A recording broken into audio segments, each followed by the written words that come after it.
Yeah, exactly. We need to send Dawn Agreement off into the sunset for the 2 people who still watch it. Yeah. This is Dawn Agreement, a D&D5E actual play. This is the Book of Tavros, Chapter 5. Tavros, you snap back to reality about a few hours from when you left. The camp has changed. It's getting dark now. Okay. Things have moved around. You reappear. There is a somewhat upset woman standing nearby, tapping her foot, holding your coin. She goes, I honestly didn't think you were coming back. My apologies. One of the other agents of the Dawn Agreement required urgent aid. Okay. Nearly died, actually. All right. Well, not me, of course. The other agent nearly died. Okay. Yeah, you look pretty unharmed. Look, there's this guy, the Black Hammerer. Apparently, he wants to meet with you. You wanted to meet with him. Yes, I did. Yes. It's almost time for him to wake up. He had a brief wake up from his slumber earlier, and they spoke with him. But now that the sun's going down, he's getting ready to come out. I will speak with him, and then we can continue on our journey to find at night. You want us to continue at night? Can you not travel at night? I mean, I'm looking at a nice circus environment with ready access to baked goods. Sure, we could stay the night here if you would like. Yeah, I feel like that would be wiser. Very well. I know that you might be on a timetable, so if you need to go ahead, I will go with you. But you are my guide, however, so I will not. Yes, that's what I'm saying. Like, if you have to go, I will go with you. I just don't think it's wise. Very well. And also, I'd like some of those morning pastries they were talking about. Let us see what this Black Hammerer has to say. All right. So as you say his name, you hear a sound like metal boots on a metal carriage step. But it's Lord of the Rings style, so it's zoomed in deeply on the boots, and everything's in super slow motion, and there's no music at all. It's just the sound of the boots. And then the other one on the next step, and then it hits the ground. This is the Dwarven Paladin you've been looking for, in all black plate mail armor with a massive human-sized two-handed maul. Very big for a dwarf. And he's just one-handing it over his shoulder, balancing it perfectly on that neutral point, the point of leverage, so that he can, move it around in whichever direction he needs to. There is a bit of a struggle getting it out of the carriage behind him. It gets caught in the door. He approaches you and removes the faceplate of his helm and says, I'm the Black Hammerer, but he says it in Dwarvish, so, no one else here really understands. Definitely not Genege, your guide. I hear that you are Tavros the Bull. You are correct. That is my name. You wish to acquire my services and dispense in justice. I wish to speak to you, and perhaps yes. I work by my own code, the code of Dear Burim. It may not agree with your own sense of justice. Perhaps. What do I know about the code of Dear Burim? All right. So Dear Burim is like the Dwarven super kingdom, right? It's the one that all the other kingdoms, the 3 under kingdoms and Bogfalder, the surface kingdom, answer to. It's, it's like federal law, right? You do a little crime in Bogfalder, it's not so bad. Yeah, it's Dwarven timeline, so let's say you steal something. They don't chop your hand off. You just get 10 years in prison. For dwarves, that's nothing, right? You steal something in Dear Burim and you get charged under federal law. They take your hand and you might do 50 years with no chance of parole, and most of it in solitary. Gotcha. It is a very draconian and harsh. Yeah. Yes. It is meant to, so let me say this. It's meant to discourage anyone from straying from the strong code of dwarven law. That said, Dir Barim also includes many ways of rehabilitation, right? Like when you are in dwarven prison, and if you're not in solitary, they will keep you well fed, well educated, and try to help you find your way back into society afterwards.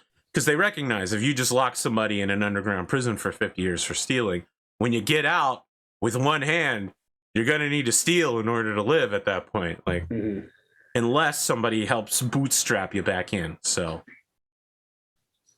but the guys who enforce the justice are very different than the ones who rehabilitate, you know? Right. There's not a lot of overlap between those two departments. Sure. And this guy's in the enforcement. So, you know, paladins don't technically answer to any government unless they wish to. Or God, again, unless they wish to. But this guy seems to have based his whole life around the code of Dir Barim, which, again, doesn't mean he actually answers to the government. He is like, have you ever heard of a mendicant judge? Judges who just wander around and dispense justice however they see fit. Kind of like the old-timey sheriffs of the Wild West. Sure, yeah. Like you got the marshal of the county who goes around and, you know. He's judge, jury, but he's also executioner. And one of those is way more prominent than the others. Yeah. You know, this guy doesn't seek out thieves. It's two lowercase J's and a capital E. Yeah. This guy's looking for the worst offenders whose only punishment could be death. You know, he's going after the criminals who have hurt people, who have escaped justice before. And he's heard your cause, you know, of the local troubles here. And he is willing to get involved, but he will do so under Dir Barim law, which, again, does not apply outside of the Dwarven Kingdoms, which is where you are now. Yes. And would you say that he is a entity of vengeance as well as justice? I don't think vengeance plays a part in it. No? Okay. I know we're kind of taking this conversation to a high level. Maybe make an insight check and see what you can read off this guy. Sure. Let's see here. Okay, that's a 19. You get a lot. You get a whole lot. He does not feel personally offended by the people that commit these crimes. What he is doing is for the greater good of all dwarves and all those who fall under the protection of Dir Barim, which can include the halflings, and of course people like you who are dwarf friends. But it's not personal. Like, he's never like, oh man, you know, that I care a lot about this. He is detached in a sort of pure lawliness way. It's not personal. It's actually disturbing how unpersonal his particular brand of executioning is. Now, as you have previously heard, the Black Hammer only suffers perfection. All of his equipment must be checked daily, sometimes twice daily, to make sure there's no burrs or scarring or denting. The paint must be perfect. The head of the hammer must also be perfect. Executions must be carried out in the most dwarf humane, I don't know what it would be called, humane way possible to distract people from the oncoming. You know, like if you break somebody's legs, they're so worried about the pain of their legs. They're not thinking about the hammer that's about to hit them in the back of the head. And you major pain them. Yes. I don't know what that is, but yes. It's a movie where it's a comedy where Damon Wayans plays, I think it's Damon Wayans plays a drill sergeant, and one of the opening scenes is like he's a special forces guy, and one of his team members gets shot, and he goes, "You want me to take your mind off the pain?" And breaks his hand. Yep. All right. That's close enough. So, sorry, I'm putting on some chapstick here. My lips are getting dry because I'm old. He's odd, and the price he asks for is somewhat less physical and more services in kind.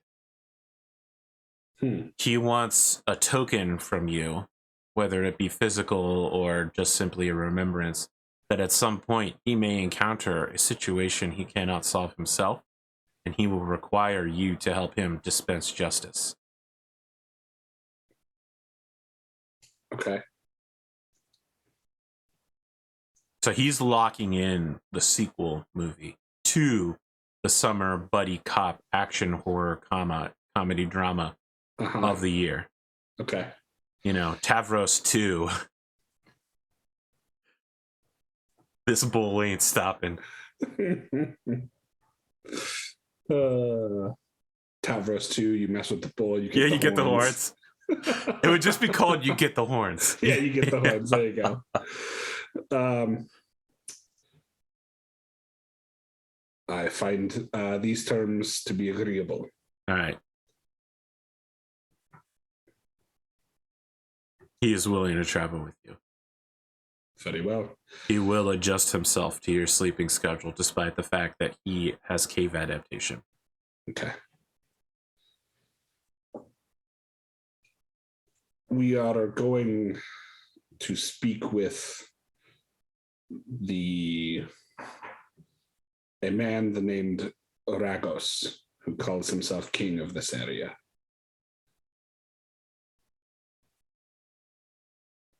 We shall see whether whether he is worthy of such a title, or whether justice needs to be dispensed. I will attend to such justice as it is needed. Very well. No, just a reminder, this whole conversation has been in Dwarven. So Genege has no idea what's happening right now. Right. Yeah. No, Tavros is securing his backup, basically. Yeah. Of just in case things go badly, Paladin squad gonna Paladin. All right. The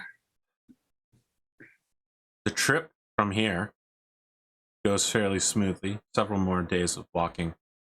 Genege grabbed a bunch of croissants on day one and has been doling out increasingly stale croissants every morning to everyone. Nice. That said, you begin to hit what are the beginnings of something like a civil service patrol set by Ragos out here. Nothing too hostile, just people in tree stands or in dug holes with woven canvas over them, checking you, making sure you aren't carrying any large amounts of trade goods, making sure that you are who you say you are, and letting you through. From the sounds of it, if you were carrying anything particularly expensive, for instance, the Armoire of Invincibility, they would have charged 20% for traveling through their territory. Okay. It's quite a heavy tariff. It's not that's that unusual, steep. But most of the time, goods going from Bogfalder to Silvermarsh, you just pay to get into the Arcasian Empire. This additional tax is pretty big to add on top of it. It's almost doubling what the taxes are. The mountainous village where you find Ragos's main forces is, I'm talking, it's somewhat less steep than the cave dwellers from southwestern America, but it's traditional Japanese village built on the side of a fucking mountain, winding goat paths, doing hairpin turns. There's houses just everywhere. Pretty easy to defend. They just have a gate at the bottom, and it just looks like there's a dude, one dude with archery arrows at every level, just watching, making sure everything's secure. Sure. There's a lot of farming going on here, a lot of tiered farming wherever they can secure enough land that's flat enough to make something. It's growing. It takes a while to reach the top, and you and the Black Hammerer are in full plate mail. It's tough, but it's way tougher on Jinajay, who is not, athletically built. Right. When you reach the top, a man approaches you and points out towards a shrine. It doesn't seem to be to any particular god. He says, "Oh, hey, friend. You are here to see Ragos, yes? I'll take you to him. Yeah, yeah. That is correct. Okay, good. Your friends stay here. Your friends stay here. Normally people see Ragos, we take their weapons. You understand this, yes? I do understand, but that will not be the case with me. All right. He turns to look at Jinajay, and they have a significant PC glance that turns into a significant PC, like, hand gestures, and finally the man says, "You know what? Fine. You are a dangerous man, but you are a good man. You are an honorable man. So, I know of you, Tavros the Bull. If you give me your word that you will not unjustly draw your sword and attempt to kill Ragos, I will believe you, because no paladin like yourself would ever break such an oath, correct?" That is correct. Then please. I give you my word that I will not try to kill Bandit King Ragos. Please. Just Ragos. Very well. I will not try to unjustly kill Ragos. Okay, good. We go now. So, as you are walking towards the shrine, which is several hundred feet away, there's like a slight wind, and in the shuffle of it all, he pulls out a flute and he says, "I like to play when we're approaching the shrine. It makes the spirits feel better. Do you mind?" Be my guest. All right. Have you played Ghosts of Tsushima or seen the parts where you just wander around bamboo fields playing your flute, composing poems? Yes, I have seen those parts. He's not moving in a straight line. He's like making a sort of dance about moving beside, around you. He's orbiting you at one point, playing what is closer to a shakuhachi than the traditional flute. In a sort of country, and by country I mean rural, not like, "Hey yo, it's a country shakuhachi." You know what I mean? The rhythms are not complex. It doesn't have the stateliness of the aristocracy attached to it. It's just a simple melody that he's jamming onto. When you reach this shrine, the inside of it appears to have several library bookshelves and desks for studying at, a good supply of ink and pens. I should say quills in this case. And he gestures for you to sit down just anywhere on the floor, which has a sort of soft springiness to it. Seems like it's made out of like a good wood for this side of things. Okay. Yeah. Tavros will sit. All right, he sits across from you and he says, "Okay, what do you want to talk to me about?" I'm not surprised. I didn't try to surprise you. Yes. But you did say you were taking me to see Ragos. This is where I see people. This is my private study where I also maintain my worship.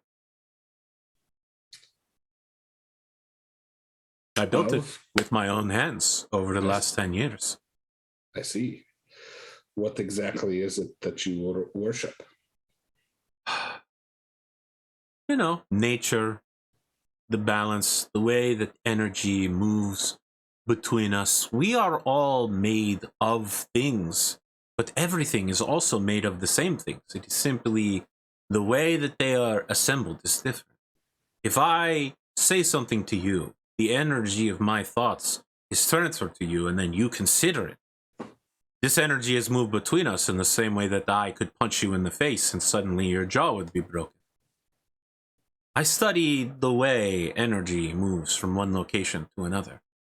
There is many forms of it all around us at all times. And if we open our minds to the awareness of these things, we can gain a greater understanding of how the world works.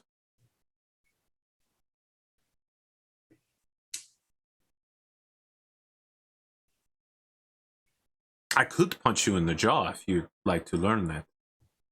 I am jesting, of course.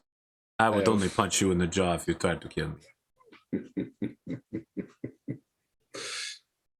I have taken my fair share of punches to the jaw. Perhaps. The reason I have come is to decide what it is the Dawn Agreement will do in this area. And who are you to make this decision? I am an agent of the Dawn Agreement. I am the one tasked with this job. Yes, but what has qualified you to make this decision? Just because one is set on a path, does that mean that they have the capacity to walk it?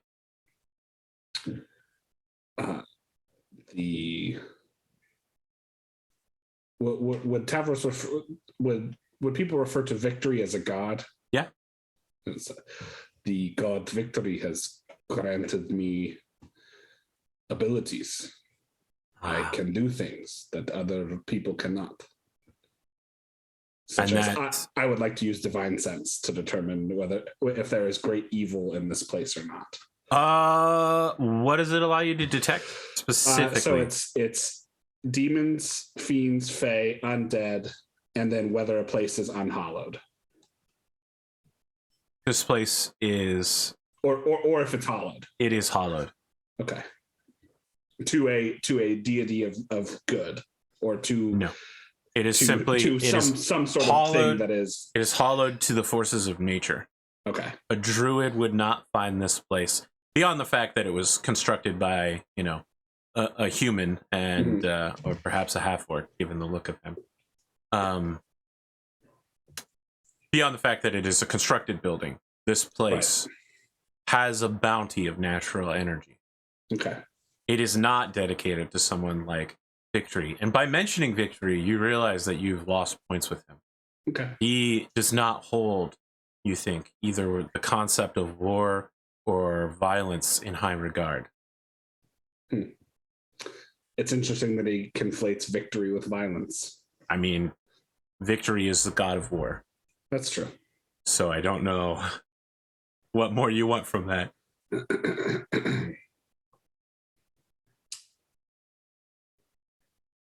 So I guess you could say, Ragos, that I have come to judge you and your intentions. I question your qualifications, but I am willing to speak to you.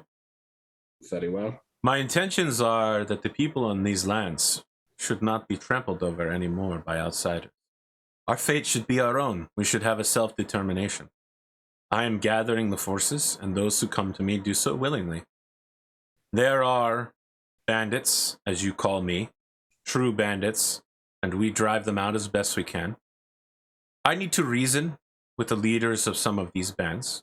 Some are soldiers who have left the war. Others are simply those who have nothing left to live for, or no ways or means. Those who have lost their families and have no support left for them. They need someone to help guide them. I do not need to reach out and speak to each one of them individually. That is not how these people work. They operate in bands of authority. What I do is convince the leaders of each band to act in a more righteous and more harmonious way with the lands around them. In time, all will come to see the wisdom as a waterfall trickles wisdom down a river. I see. And if they do not? We have cast those out before. I believe that you have encountered some of those that we have cast out. Am I not correct in thinking this? That you have encountered a band that we have previously judged to be unworthy of us? We did not slaughter them, because that is not our way. They went and caused trouble elsewhere, and we were preparing to negotiate with them again in a somewhat more harsh way, and when our messenger arrived, you had already killed them, correct? That is correct. Would you say that we were too soft then? Because we had not murdered these men outrightly? I would say that these men had committed crimes that you had not punished them for. You do not believe exile is punishment? not punishment enough for the crimes these men committed. That is a judgment for those who rule these lands to decide, is it not? It would Who be. are you to come into these lands that all of us have farmed on, that all of us have protected for generations, and tell us what justice is, what we should believe? Are you sure you are not just here to kill because you are sent by the god of killing? Maybe it is not I who am on trial here. Is not the god of killing. The god of war is the god of violence. They make decisions based on who should be injured and who should not. And I like the concept of honor and strategy. These are all great words, but in real living, they do not work quite the way you think that they do. Not everyone is as honorable as Tavros the Bull, paladin of victory. If only all could live up to his example of honor. Perhaps not all should live up to his example of murder, but... And so what will you do when someone who is stronger than you comes and says, oh, well, these are my lands now. They belong to me. They have already done that to us several times, most recently during the drought war. We will not allow this. Mm-hmm. And so did you fight and kill? We have not yet. Have I fought and killed before? I have fought before. I prefer not to kill. Mm-hmm.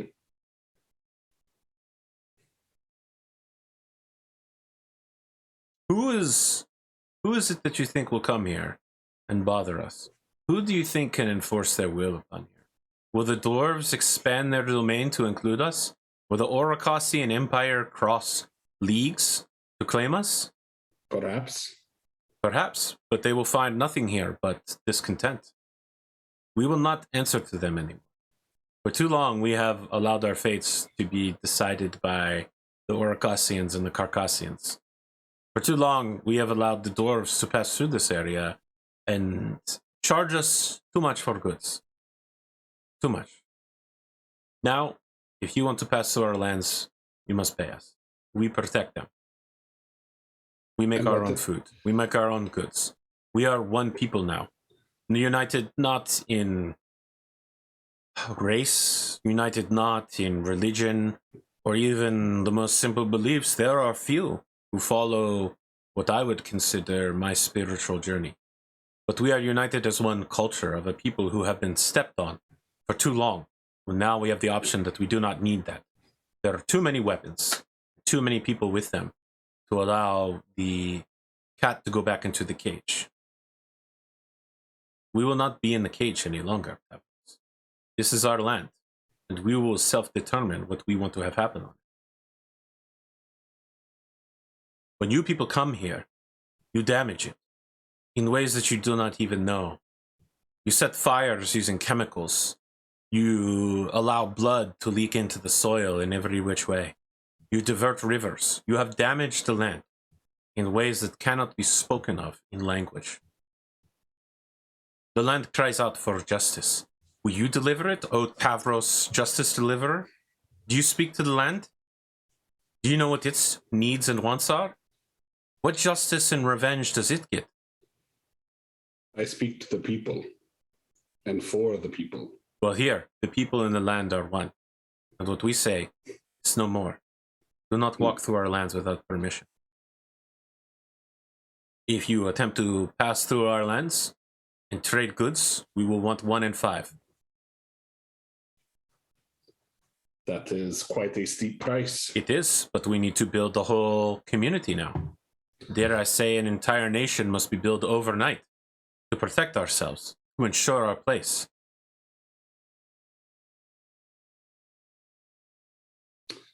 He gives you a hard look that says, never again.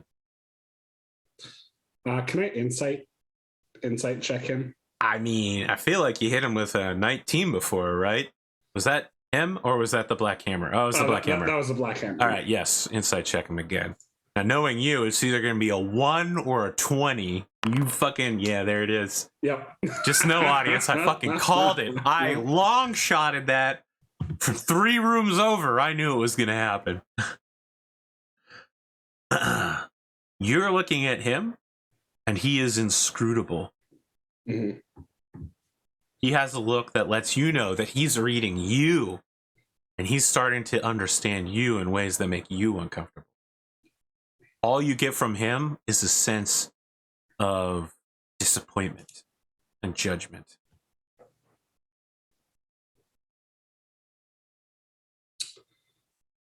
I think you will fail.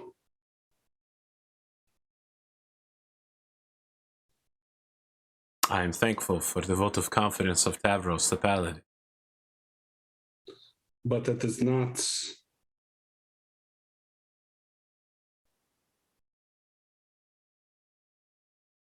It is not my place to make it so. I will go back to the Dawn Agreement and tell them that you are not a problem to be solved. You have come here to solve the problem of bandits, yes? I have. What if I was to allow you to do that? Very well. What sort of bandit problems do you have? There are those who have woken up and chosen violence. Those who we have driven out and now seek revenge. Those who we do not have the power to drive out. Separatists, rebels from the Carcass. Mercenaries from Orcas. These people must be dealt with, but it is not my way to seek out bloodshed and violence in this way. But if I was to have a marshal, a man of justice and violence,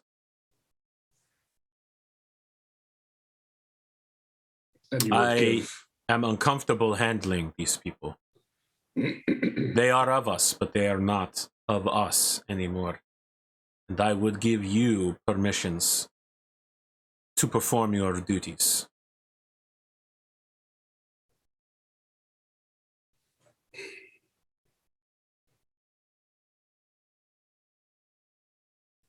Very well. I think that this is something that should these people need, or should these people's actions require justice to be done, I can do such a thing.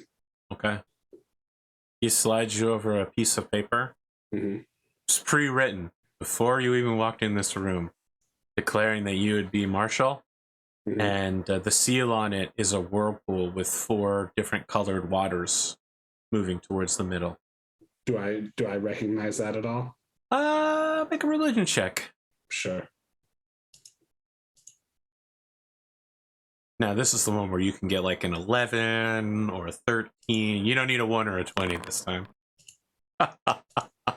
16.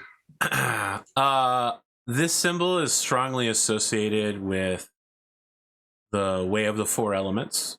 Mm-hmm. A sort of fusion of like monkish and druidic traditions that allow for a connection to nature. Perhaps more than a normal being would be capable of broaching. Mm-hmm. And what is the agreement? Like, what is the write-up? Him basically just being like, hey, this gives... Just remember that this was written before the 2 of you talked. Uh-huh. Right? So it's not as exactitude, but it's something along the lines of Tavros the Bull Paladin will be allowed to carry out justice in the name of his own ways on these lands, on this date, in perpetuity until he resigns or is removed by order of King Ragos. Okay.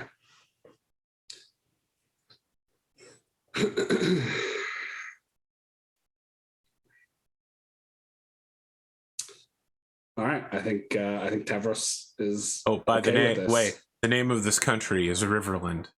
Riverland. Yeah. Okay. Named for the many rivers that cut through it.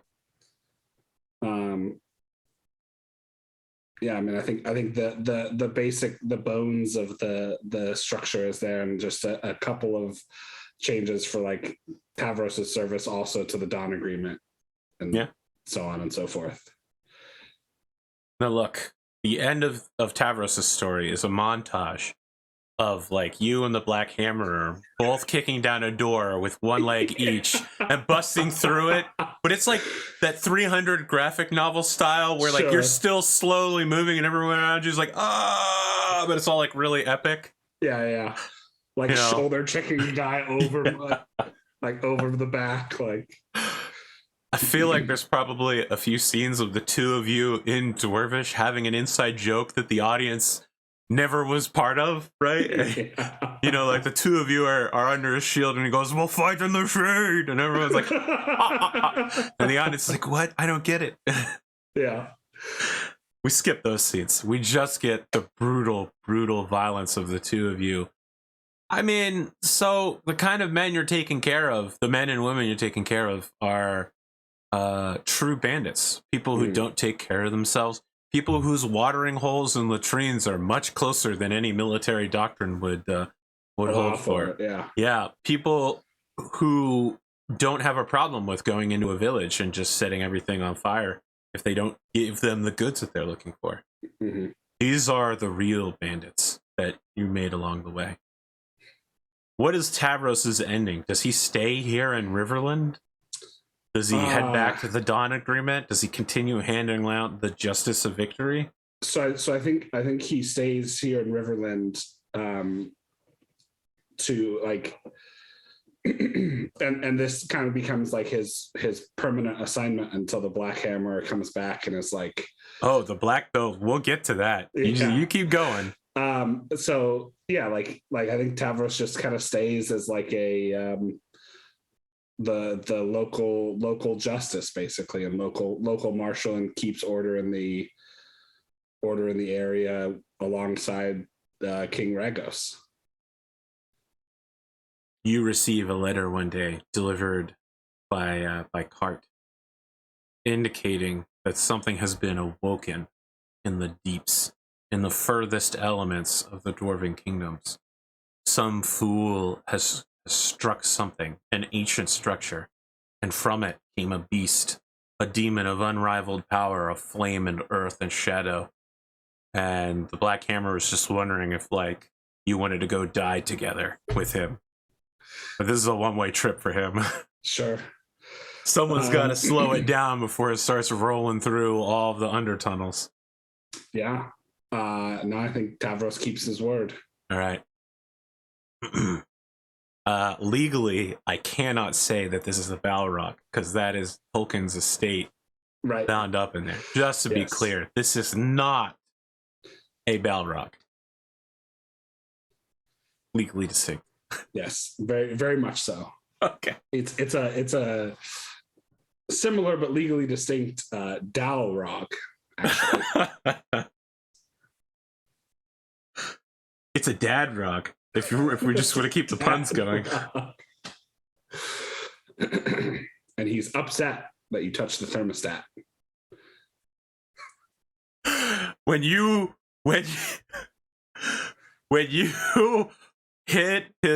open up a new air tunnel in there, the temperature just dropped 30 degrees. Yeah. His heating bill off the charts.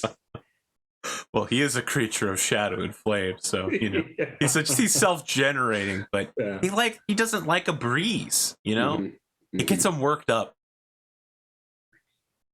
All right, Spoon, we've reached it. We've reached the end. Now I need to make sure that you never appear in anybody else's episode, especially Pondos. I don't want you one-shotting the rest of the fucking campaign. Well, you know, that's definitely what's going to happen to this not Balrog. So Ragos obviously was a 4 elements. Yep, 4 elements monk. But he also was in a relationship with one of the local river spirits. Oh, really? So he could summon a quarterstaff made of water that was its own independent creature, so they gave each other advantage. Oh, that'd have been rough. Yeah. So the quarterstaff could attack on its own by, like, you know, water whipping you in the face. I mean, look, I don't know why you're worried. You would have just killed one of them on one round and got the other one in the other round. Just stack smites until it's over. Yeah, yeah. All right. Any closing thoughts on Dawn Agreement? I feel like I don't even need to share mine. I've shared my dour thoughts quite enough. The greatest victory is won without even drawing a weapon. I suppose. But otherwise, it was fun. I had a good time. It's nice getting to play some D&D. I'm usually the forever DM of my home group, so it's good to get on the player side and stretch out my role playing legs as Tavros. Again, yeah, one of my more favorite characters that I've played. So it was good though. I enjoyed it. Sad to see it go, but I understand why. It's gone. It had to die. For all 2 people that were watching. You know, when I previously said that comment, only 2 people have commented on that video. Oh, yeah? Which fills me with incredible smugness. Just unreal levels of smug, to be honest. All 2 of our viewers. No, in seriousness. There's more than that, but it's not as many as one needs to maintain a campaign of this size and audacity. Yeah, I mean, I from what you've said, that this was an ambitious undertaking. Yeah, for sure. The ambition died out, like that song Wonderwall. Anyway, here's Wonderwall. That's it. All right. We don't have. I was gonna say go watch Rogue Trader live tonight because the video doesn't get released until tomorrow, but we don't have Rogue Trader, so yeah. I don't know. Just have a good time zone, friends. Watch whatever you want whenever you feel like it.